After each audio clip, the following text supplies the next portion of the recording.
Josh Duggar has been found guilty on 2 charges of child pornography. Today, it's my honor and privilege to join in this announcement of a guilty verdict in the case of United States versus Josh Duggar. On Thursday, the jury of an Arkansas court found the former reality star guilty on both counts, which include receiving and possessing child pornography. This case represents a significant milestone for the Western District of Arkansas and our continued efforts to combat child abuse. Sentencing will happen in about 4 months. Duggar faces up to 20 years in prison and fines up to $250,000 per count. According to court documents, the 33-year-old downloaded files which contained images of sexual abuse of children under the age of 12 while using his work computer at a used car dealership.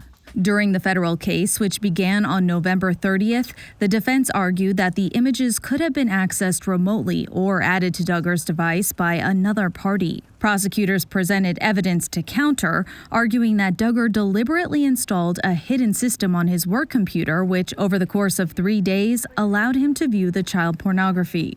Duggar's wife, Anna, whom he shares 7 kids with, along with other members of the family, sat front row during the trial. God's grace can give me the strength to love Josh when others would say he doesn't deserve it. Back in April, shortly after Duggar was arrested, Duggar's sister Jill Dillard and her husband Derek spoke exclusively with ET, calling the situation, quote, very sad.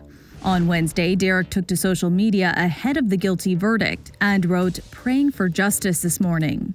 Duggar's cousin, Amy Duggar King, also tweeted, "Justice for the children."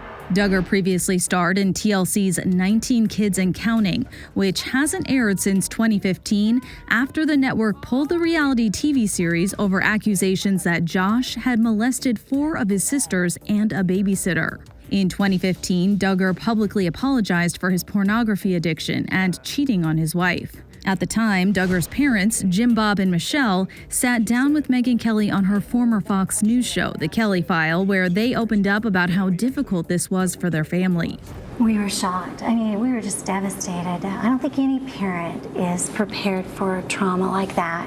We tried to make things as normal as we can, but also, Michelle and I both were keeping an eye on Josh, all the time. I think as parents, you feel like a failure when one of your kids does something wrong. You feel like if I had done more training or maybe something else that this wouldn't have happened. Mm-hmm. But the truth is that kids will make their own choices and they will make their own decisions even though you've taught them what's right and wrong.